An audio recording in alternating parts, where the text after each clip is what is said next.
Shalom Aleichem. Estaremos dando continuidade então ao nosso estudo sobre os dons extraordinários. Essa é a parte 3. Como sempre, fique com sua Bíblia por perto, embora nesses primeiros minutos do estudo nós não estamos quase utilizando a palavra, mas nós iremos estudar muitos versículos, até capítulos inteiros, para podermos estar entendendo melhor do que estamos falando, desse cancro, né, desse vírus que está se alastrando por toda a cristandade e que vem pegando inclusive pessoas que um dia foram fiéis, né? Eles acabam caindo nesse erro. Bom, vamos falar um pouquinho, né, sobre os cultos carismáticos, né? Os cultos carismáticos, né, eles geralmente são programados para ficarem carregados de emoção. Música alta, todo mundo cantando, gente pulando, gente gritando, quer dizer, para que se entre num êxtase. Isso é uma coisa que nós temos observado e que tem sido muito realmente notado nesses cultos carismáticos, né? Eles criam uma atmosfera, né, no sentido de levar a audiência, né, porque eu nem diria a congregação, a audiência, né, porque eles têm lá um animador de palco. Então eles levaram essa audiência, né, a corresponder a tudo aquilo que eles precisam que aconteça ali, para que as pessoas se entusiasmem, para que as pessoas achem que ali realmente existe o poder de Deus, né? Então, durante esses cultos, né, as pessoas elas são sempre encorajadas, né? Por exemplo, eu já estive em alguns onde eles diziam: cumprimente o seu vizinho, abrace o seu vizinho, diz que ama seu irmão, né? Quer dizer, umas coisas assim no meio do culto que realmente não tem nem pé nem cabeça, né? Mas isso acontece, né? Então, por exemplo, aquela coisa, né, do pastor estar falando e a cada duas palavras do pastor vem um amém, né, para que toda a plateia repita amém, né? Quer dizer, eu já vi pastores dizendo amém ou não amém. Quer dizer, são chavõezinhos, né? São coisinhas que eles se utilizam que são um absurdo, né? Eu chamo de absurdo. Realmente tem que se ser muito ignorante na palavra para se frequentar um culto desse tipo.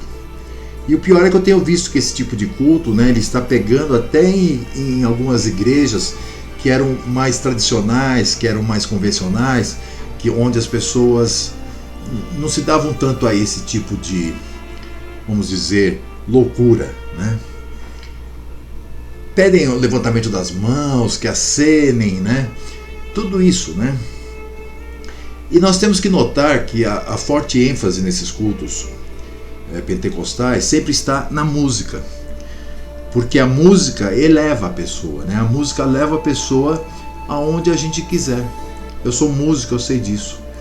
Eu toquei durante muitos anos na noite, já tive bandas com música própria, e eu sei muito bem disso, que conforme o ritmo, conforme a melodia, conforme o jeito de cantar, nós podemos estar fazendo com que as pessoas realmente entrem em êxtase, sem necessitarem de nada, apenas a música, né?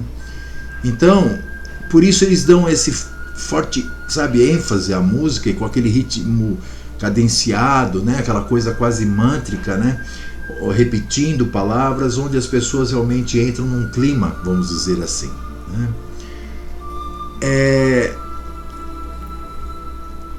Encorajam as pessoas, né, a baterem palmas.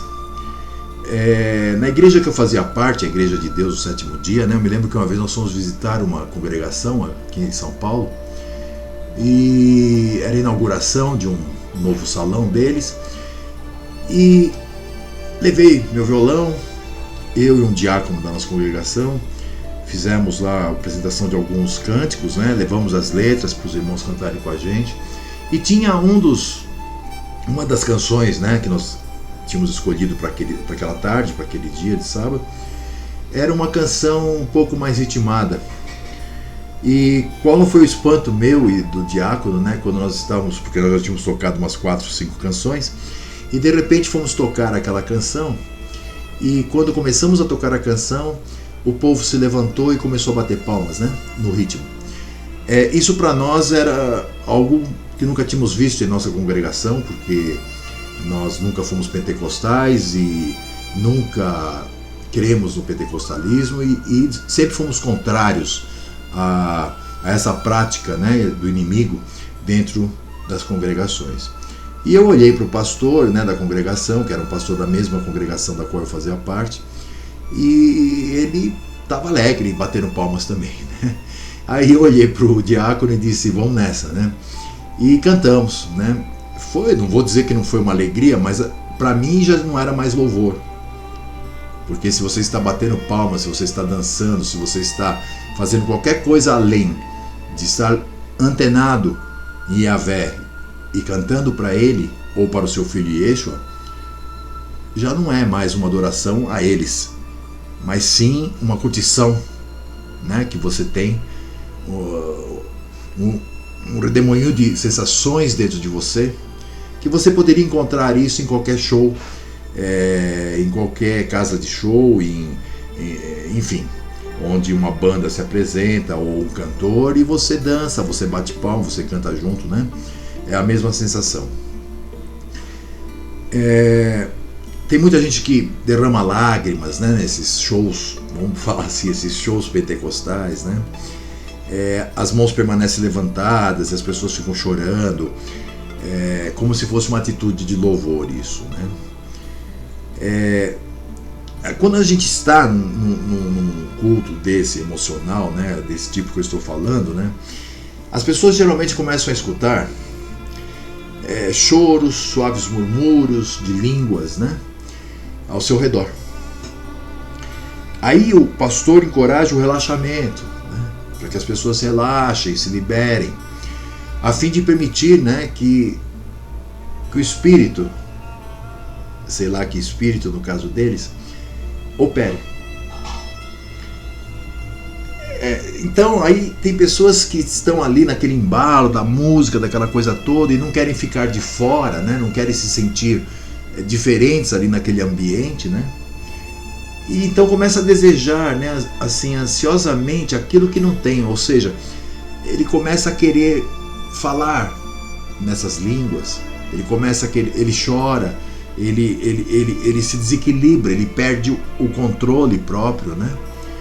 Demonstrando realmente não haver o espírito de Yahvé naquele recinto, pois não é assim que o povo verdadeiro, a Israel de Yahvé, age, né, durante a adoração ao nosso Elohim.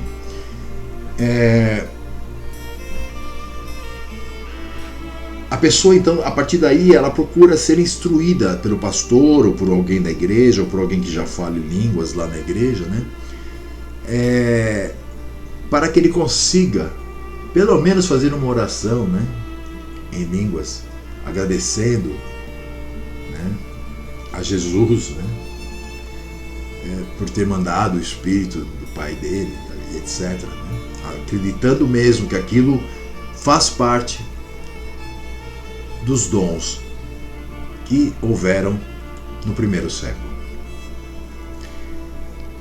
Quando a pessoa começa a falar sons estranhos, né, começa a fluir da boca dela os sons estranhos, alguém perto dela vai dizer que ela está quase conseguindo. Ou seja, olha, você vai falar em línguas. Portanto, continue, vai tentando que você vai conseguir esse dom. Você vai falar em línguas.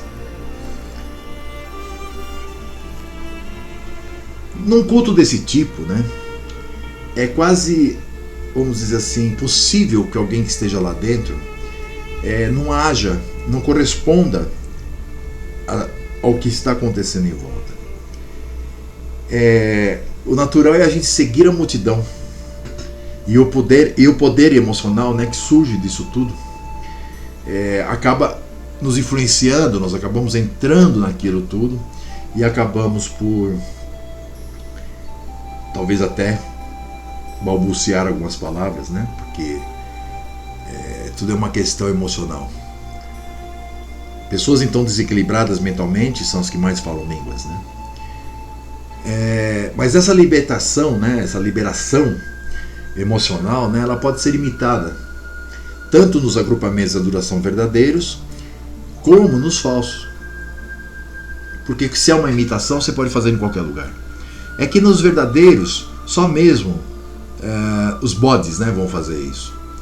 Porque as ovelhas, elas não vão fazer algo que realmente não esteja ocorrendo. Elas temem a Yahvé. E elas buscam uma adoração a Yahvé. Elas não querem simplesmente aparecer perante os outros. Dizer, eu falo línguas, eu expulso demônios, eu profetizo. Né? Como disse muito bem num vídeo que eu vi outro dia, um pastor, ele disse que tem certos apóstolos, bispos, aí, pastores, né, da cristandade, que o peito é pequeno, né, para colocar as medalhas, os dons que eles têm. Né? Eu achei muito interessante isso. É claro, é para aparecer, é para dizer eu tenho, eu sou melhor. Né? Eu conheço algumas pessoas que, infelizmente, apoiam esse tipo de atividade e realmente elas acham que isso é um poder sobrenatural e elas acham que isso as torna maior, superior, né, do que os demais cristãos. Tem até lugares que eles dizem que existem cristãos de segunda categoria, né, que são aqueles que não têm os dons espirituais.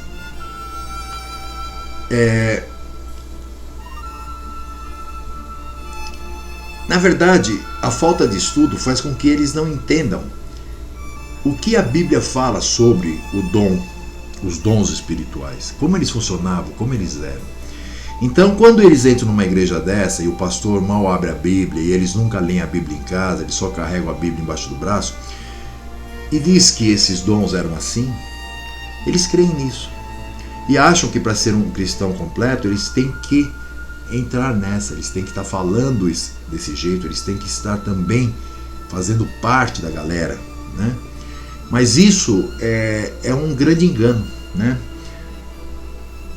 Nós sabemos que essas experiências vêm a ser até experiências que deixam a pessoa, vamos dizer assim, grata, né?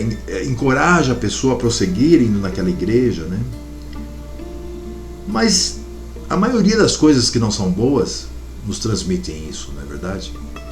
Por exemplo, ir a barzinhos, como a gente ia quando era jovem, e ficar tomando bebida alcoólica a noite inteira, tocando no palco, e tinha os clientes que gostavam de nossa música, tudo isso é muito gratificante, mas é uma coisa má. Não é porque uma coisa é gratificante, porque uma coisa, ela vamos dizer, nos traz satisfação, que ela deixa de ser má. Aliás, muito pelo contrário, né, meus irmãos? Na verdade, a maioria das coisas que nos trazem satisfação, que nos deixam, que bom, que legal, não são boas. Nós temos que ter muito cuidado, né, com isso tudo. As pessoas dizem que traz uma paz, né, muito grande, satisfação, né, mas também podem causar muita decepção. Porque já pensou se eu começo a frequentar uma igreja e começo a falar em línguas, mas eu sei que aquilo não é algo de fora, que aquilo realmente eu estou ali forçando a barra? Isso traz uma decepção muito grande, porque a minha esperança de salvação de tudo pode acabar. Porque eu posso achar que tudo é um engodo. Não só eu falando aquelas porcarias, mas também a palavra. Aquilo que eu escuto, porque na verdade eu nem leio, né? Mas aquilo que eu escuto, eu posso achar que não tem, sabe, a ressurreição. Eu posso achar que a vida é só isso aqui mesmo.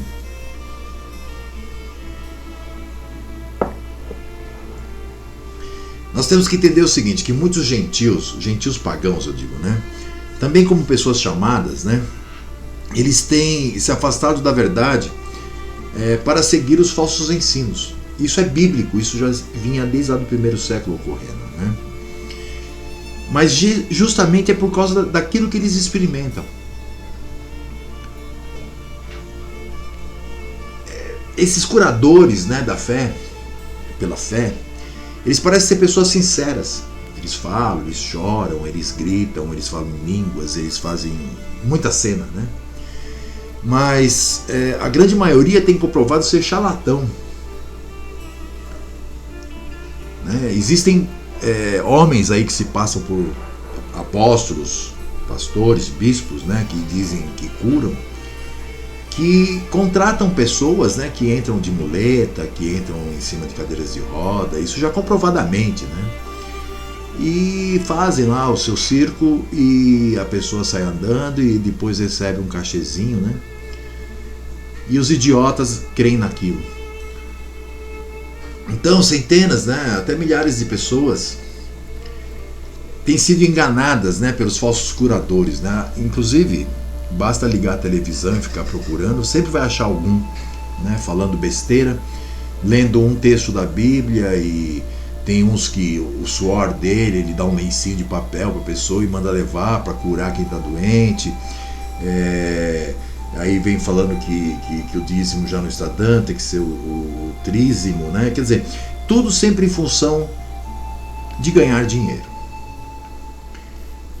Mas prosseguindo, né?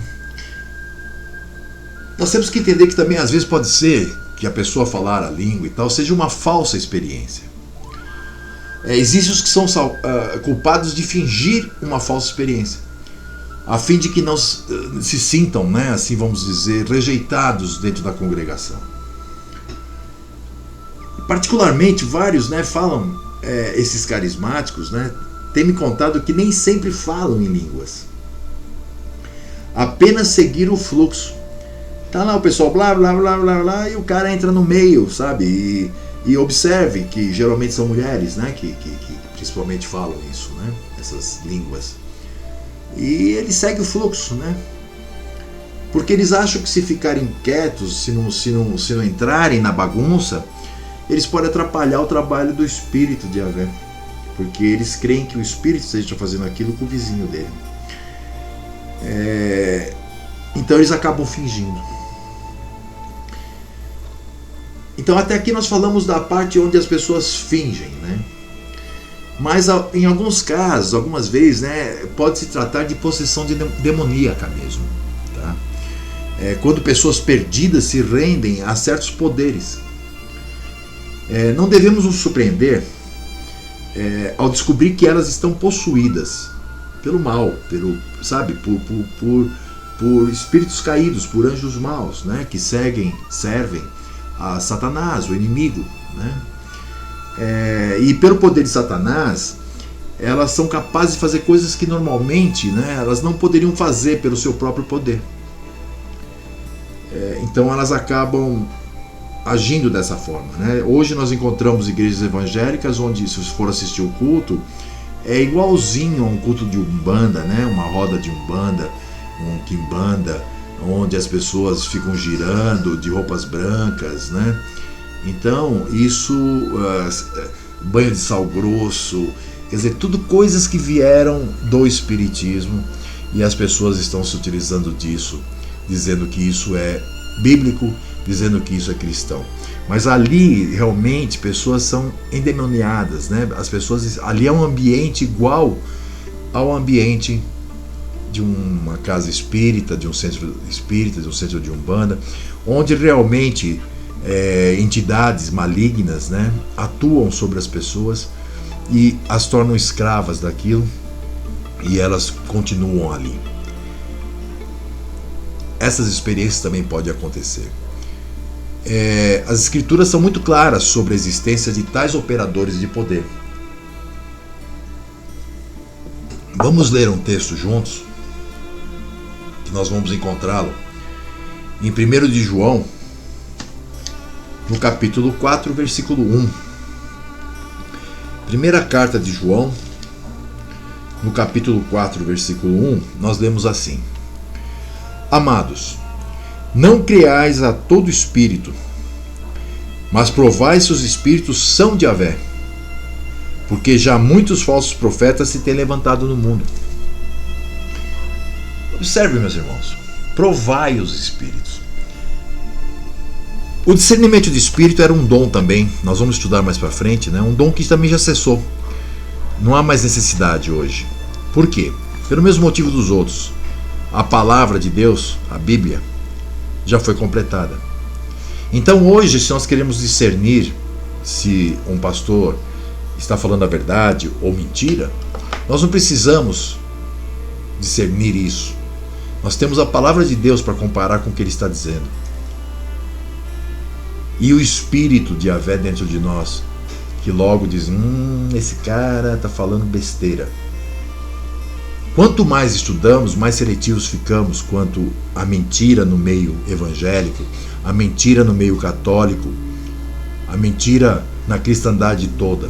Todos esses que chamam o Messias de Jesus, pode ter certeza, eles estão dentro de um engodo, porque eles estão adorando ao Messias como se fosse um Deus.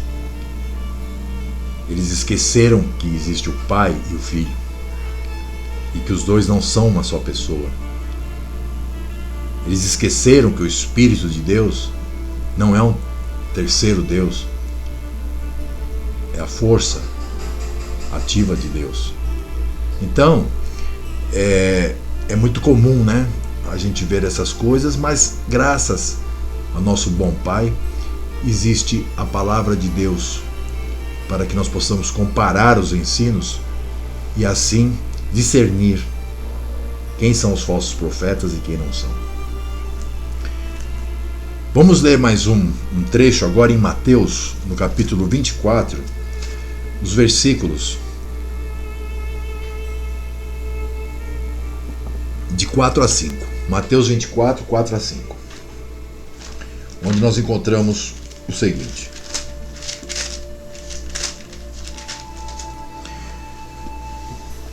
Mateus 24, 4 a 5, que diz assim: E Yeshua respondendo, disse-lhes: Acautelai-vos que ninguém vos engane, porque muitos virão em meu nome dizendo, eu sou o Messias, e enganarão a muitos. É o que nós temos visto. Na verdade, eles falam que vem em nome de Cristo e não do Messias, justamente porque eles creem naquele Jesus criado pela Babilônia, e não no Filho de Deus, nascido de Maria Virgem, aquele que chamava-se Yeshua, aquele que é o Messias, o Salvador, né? Então, eles vêm nesse nome, e isso faz com que as pessoas sejam enganadas. Vamos ler mais um outro texto e vamos encerrar por aqui o estudo, essa terceira parte do estudo. Vamos ler agora em 2 de Coríntios, o capítulo 11, o versículo 13 a 15, que nos diz assim: Porque tais falsos apóstolos são obreiros fraudulentos, transfigurando-se em apóstolos do Messias. E não é maravilha, porque o próprio Satanás se transfigura em anjo de luz.